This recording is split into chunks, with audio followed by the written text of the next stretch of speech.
What's going on YouTube? It's not long ago that the Corolla was known as nothing but a boring appliance.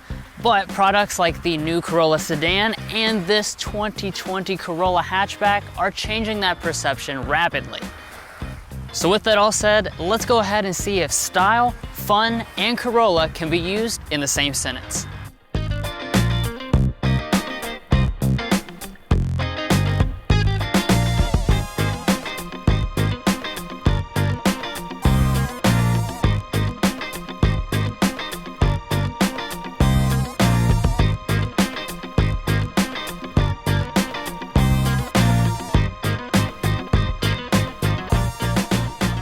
Now, like always, the first thing to do is check out the exterior styling. And I have to say, this Corolla hatchback is very, very stylish.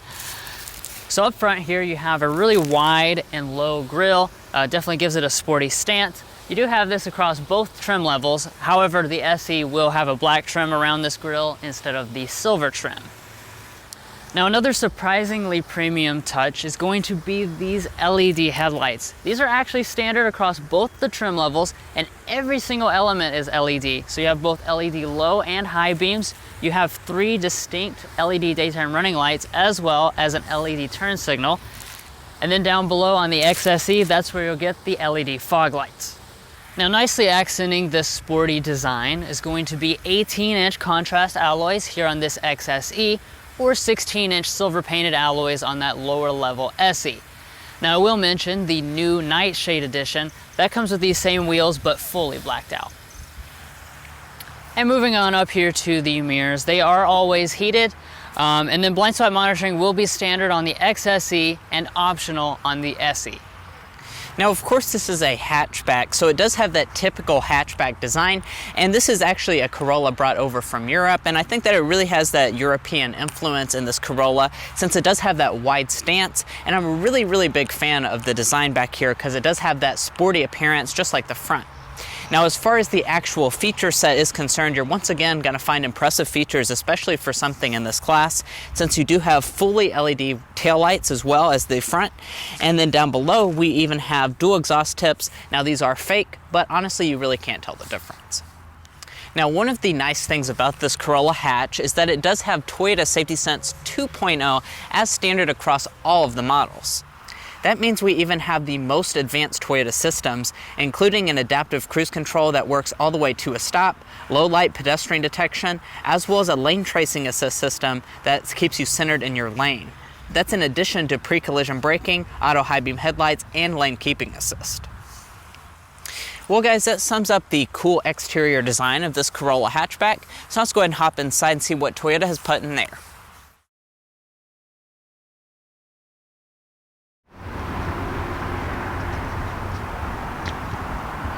So on the Corolla hatchback, you will find Toyota's Smart Entry system as standard equipment, as well as a specific Corolla branded key fob. And then, like all Toyotas, there is a sensor behind the handle, so all you have to do is just grab it.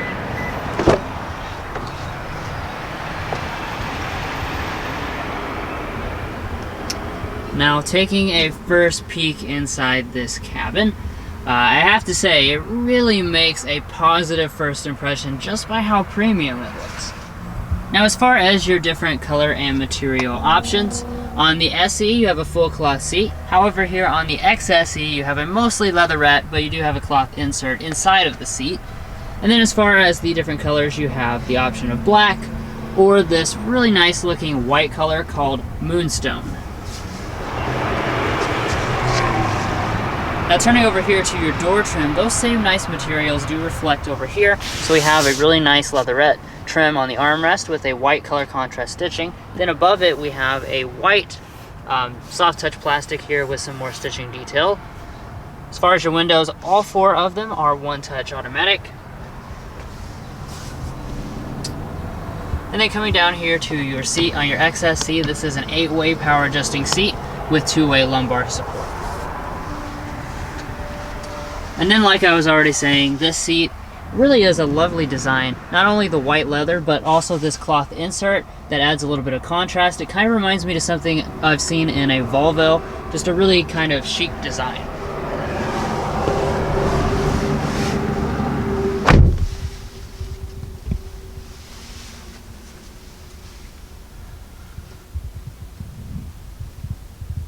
Now, if you have a previous generation Corolla, you probably won't even recognize just how high quality this cabin is. So across your upper dash here, you have a soft touch plastic with a nice stitching detail. And then dropping down here, we have a full leatherette trim, again with more stitching detail and some different layering. Coming down here to the middle, we have some more leatherette that trims through here. And then all of this area here is hard touch, but everything does feel really solidly put together. Now to start up the Corolla hatch, you will have push button start.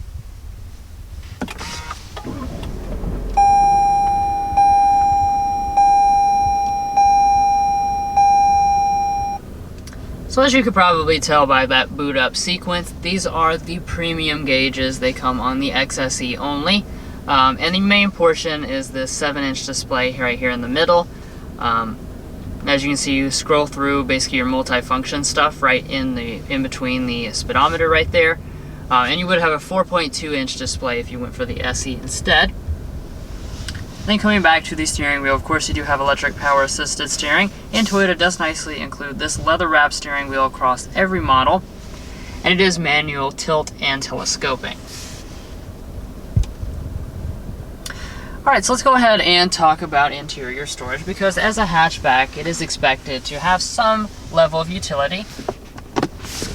So opening up the center console here, you'll see it is decently sized for a vehicle in this category. You do have a nice felt lining down at the bottom, as well as a USB port and a 12-volt outlet. Up in front of that, we have two very deep cup holders. And then up in the very front, we have another nice sized storage bin, which would be good to stick a phone, as well as another USB port located right there. And coming back to the shifter here, this is just a traditional style shifter, so you pull back for drive, bump to the left to shift manually through some simulated gear changes if you have the CVT model. Of course, you can actually get a real manual transmission, which does set this apart from a lot of the competition. And we also have paddle shifters.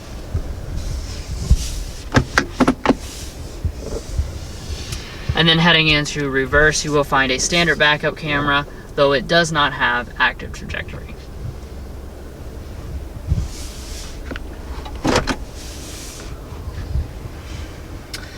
I don't know if you could hear that little noise, but you'll notice that we have an electronic parking brake, and it does automatically engage when you put the vehicle in park, which is definitely a nice touch.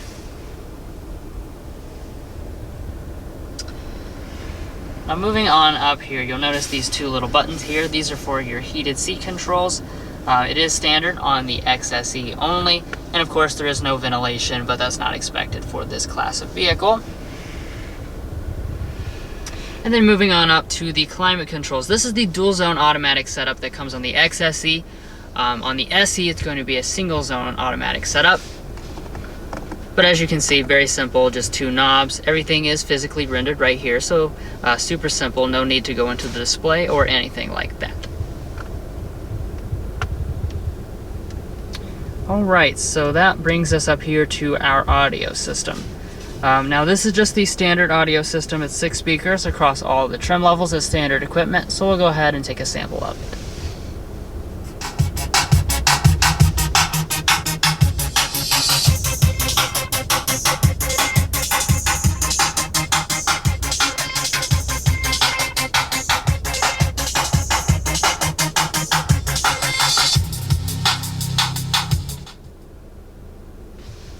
Yeah, overall sound quality is pretty decent. It's basically in line with what I expect for this class of car. Okay, so now we are up here at our 8-inch display. This is standard equipment, which is a nice touch, and it is running the latest Intune 3.0 system.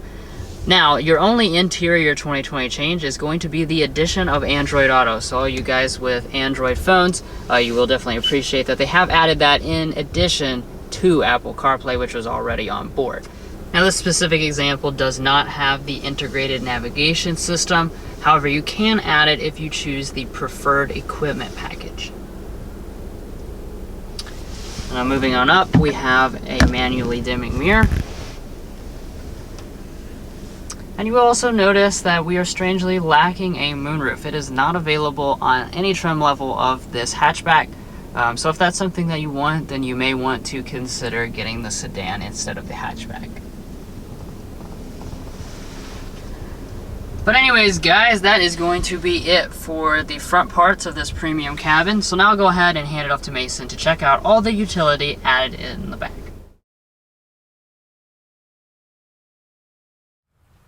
Now, hopping back to the Corolla hatch's rear seat, this is going to be an area where you're going to see a little bit of sacrifice over the regular sedan model, as well as the Civic hatch that it competes with. But it's not too bad overall, since in the center we do have a little storage compartment here. You will not find vents or heated rear seats, though. We do have a center armrest that folds down with cup holders inside, and you do also have a cup holder integrated here in the door trim. Now, as far as the actual space itself is concerned, you're going to find 29 inches of rear legroom and 38 inches of rear headroom, which does place it quite a bit behind the Civic hatchback, as well as the regular Corolla sedan model. However, behind your seating position, I still have probably 3 to 4 inches of rear legroom, and my feet can slide up under the seat. So unless you're hauling like 3 large adults back here, I don't think you're going to have any trouble. Now, the tailgate across all hatchbacks are going to be manual, so all you have to do to open is locate the little button, and it does open right up. Now, once inside this Corolla hatch's trunk, you're going to find a better amount of space than you would in the sedan. This is one of the benefits of going for that hatchback model, since you are going to find 18 cubic feet of space behind the second row seats. Now, that is not to say that it's better than the Civic hatchback, since it is around 6 cubic feet less in its equal configuration. However, as far as the feature set is concerned back here, we do have a spare tire up under the floor. And it is worth noting that new for 2020 is that you can actually get an enhanced cargo package that removes the spare tire and adds additional space back here. And as finishing it up, we do have a cargo cover as well as 60-40 split folding rear seats. Now, over here on the passenger seat, it is going to be manual across all of the trim levels. And in front of the passenger, you do have a really quite large glove box. It's larger than what I would expect for something of this size. And up top, we do have a sun visor with a light mirror, and it does have an extension in the end, as well as detach.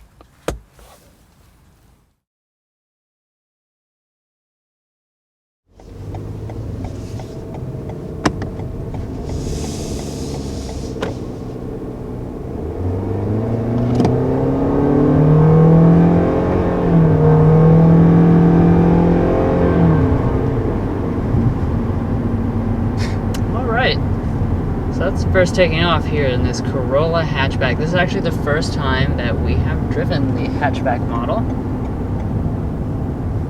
And I have to say, initially, I was pretty impressed by the way that accelerated. You know, I don't know, I mean, when you think of this class, you think Corolla, you know, our father has an older Corolla.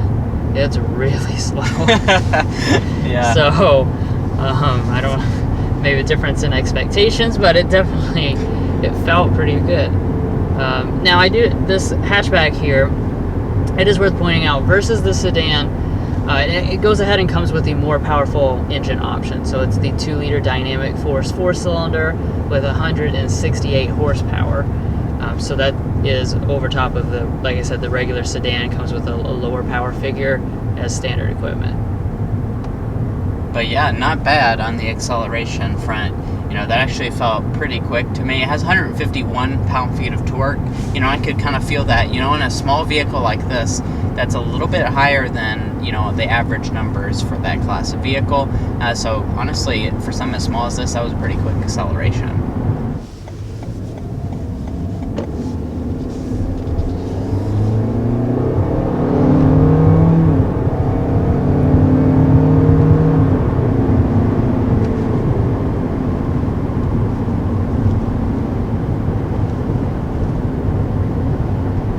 I want to go ahead and talk about the transmission because it's very unique in this vehicle.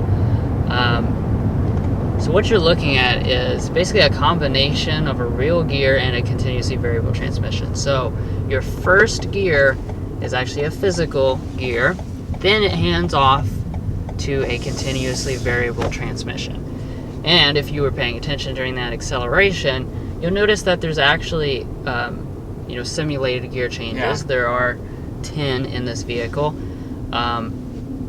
And they're very realistic feeling. One of the few cars that actually has like a kind of a kick feel, like you can feel a shift. You know, it's not a real shift, but you can kind of feel and hear the difference.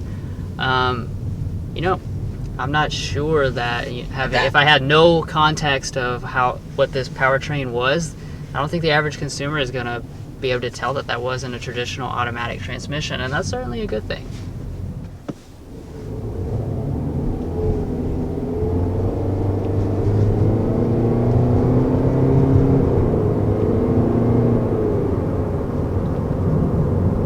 In case you were wondering what the advantage of that physical launch gear is, it's just so you don't have any like rubber bandy, laggy sensation when you first take off, because some CVTs can have that.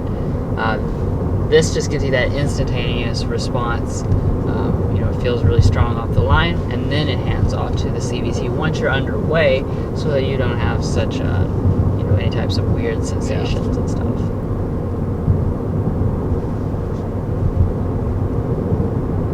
You know, another thing I kind of just want to point out, kind of riding along here, is that this car is really, really low to the ground.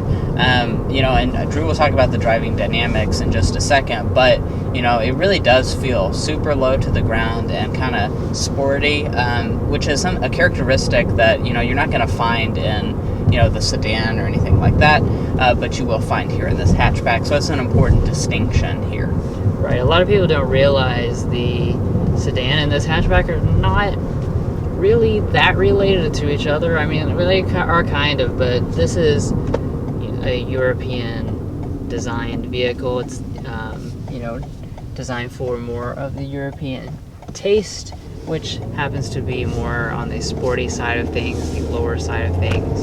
You know, and I think you can feel that here.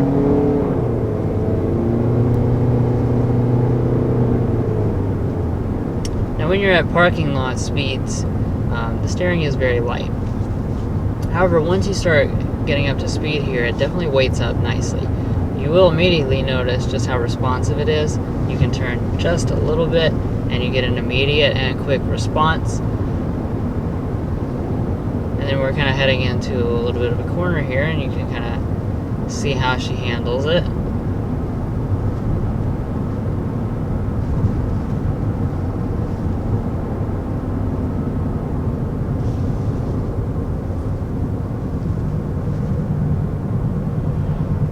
Yeah, very nicely. Really stays flat, this new G&J platform, and pretty much all the Toyota products. It's really excellent. Just how it adds kind of this level of athleticism and sportiness to, you know, traditional good Toyota characteristics like being quiet, comfortable still.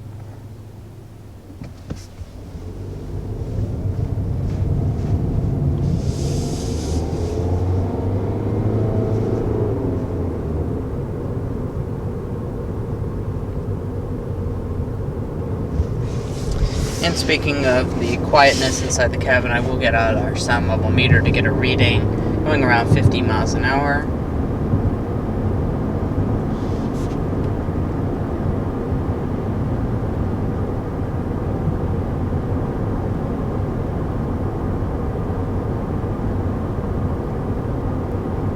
Okay.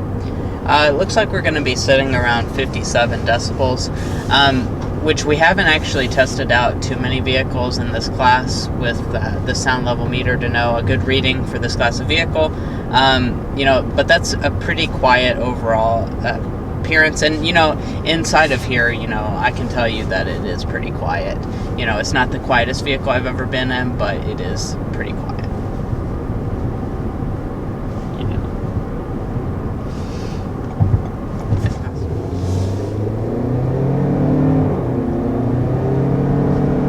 Really is kind of a tossable little thing, you know? I like it. Yeah, I mean, it's an enjoyable Corolla. Those things can be said together, you know?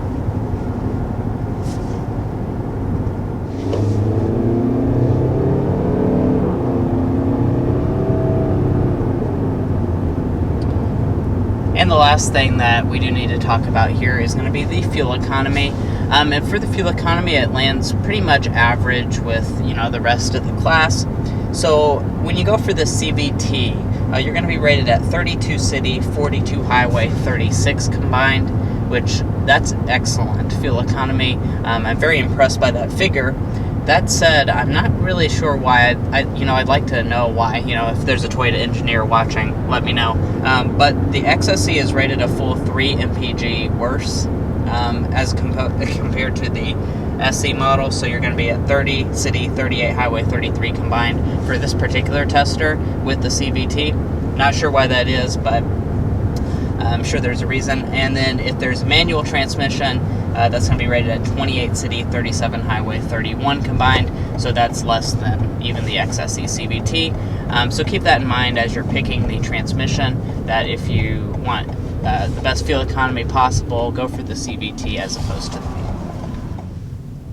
Now, circling back to the question I asked at the beginning, can a Corolla, truly be fun to drive, enjoyable, stylish machine? And I have to say the answer is yes, especially with this Corolla hatchback. I was very impressed by the sedan, but the hatchback has just like a little bit more flavor, and maybe that's just the automotive enthusiast. We typically are the ones that like the wagons and the hatchbacks more than the average American consumer, but this does just have a little bit of extra spice to it, a little extra flavor. It is fun to drive, and it's definitely a very good looking and well-priced package, definitely enticing.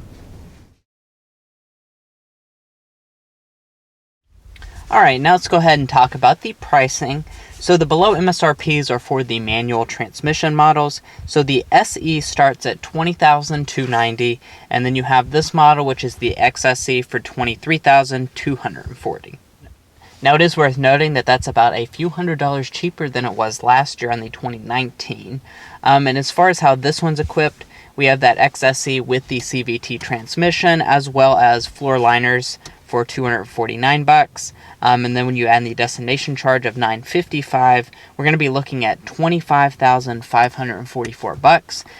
And this is pretty much the fully loaded Corolla hatchback for $25,000, and you are getting a lot of stuff here with this Corolla hatch. So it's definitely something that you should be checking out if you're in the market for a regular Corolla sedan or something else like the CHR. Well guys, we hope you enjoyed watching this in-depth look at the 2020 Toyota Corolla hatchback. We really appreciate you watching, and if you haven't subscribed already, be sure to help us out by hitting the subscribe button down below, and we'll catch you next time as we sample more of the latest automotive delicacies.